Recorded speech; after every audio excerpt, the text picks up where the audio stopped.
We keep coming back to Hamlet, not just because the teacher says we should, but because we keep finding parts of ourselves inside of it. Conflict, curious, and aching for answers.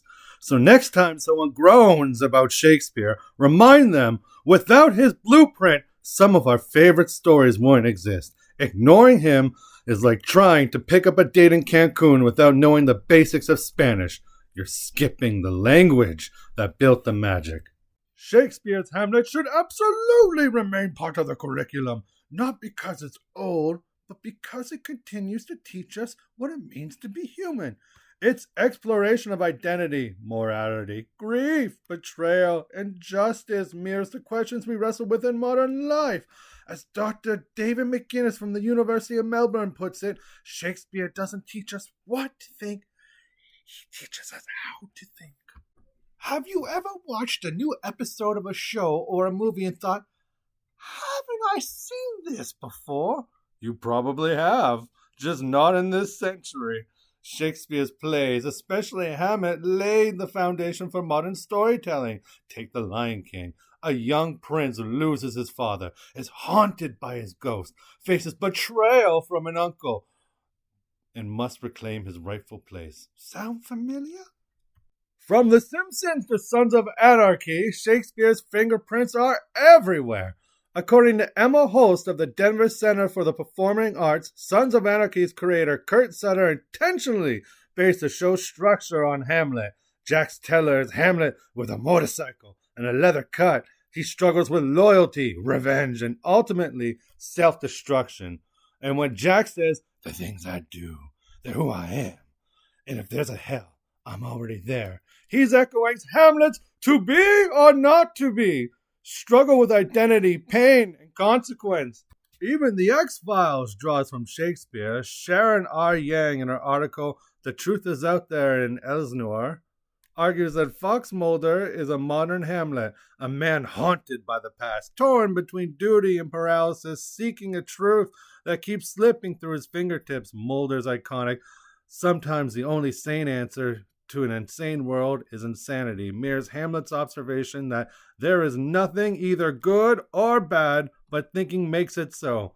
Both characters move through the world where the truth is obscured by lies. Institutions are corrupt, and only through the personal sacrifice can any justice be served.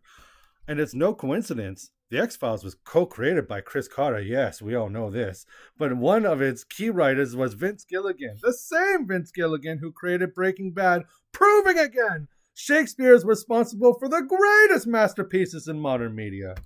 Vince Gilligan's Breaking Bad channels Macbeth, not Hamlet, but the influence is just as deep.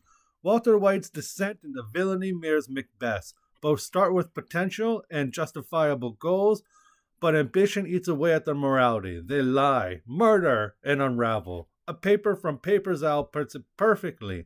Both Walter and Macbeth illustrate the destructive power of unchecked ambition and the moral decay that accompanies it. From Jax Teller to Fox Mulder to Walter White, Shakespeare lives on.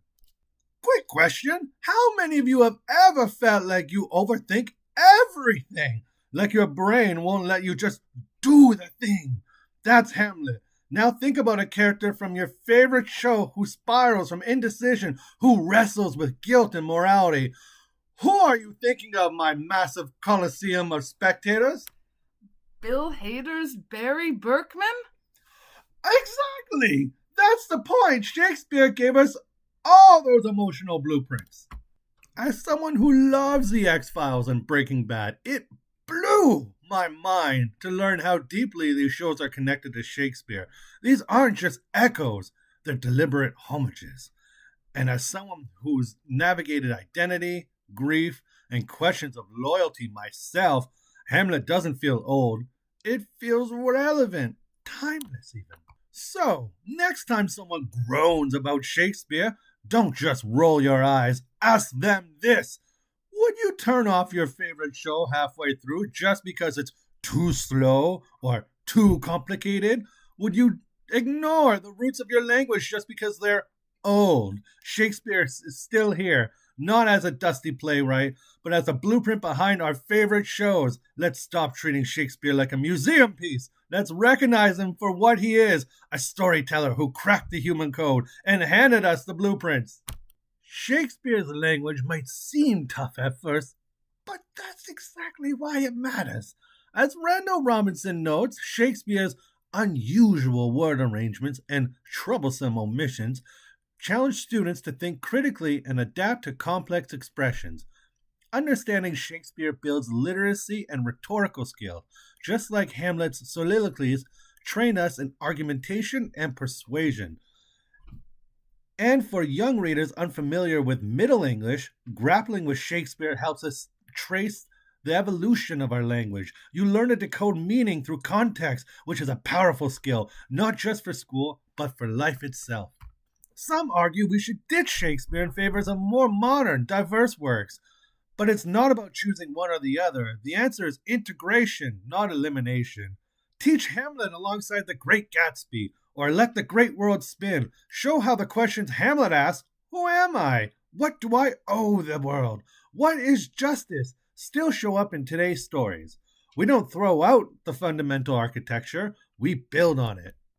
If a single play can still provoke discussion, inspire adaptation, and challenge our intellect centuries after its creation, doesn't it deserve a place in our classroom?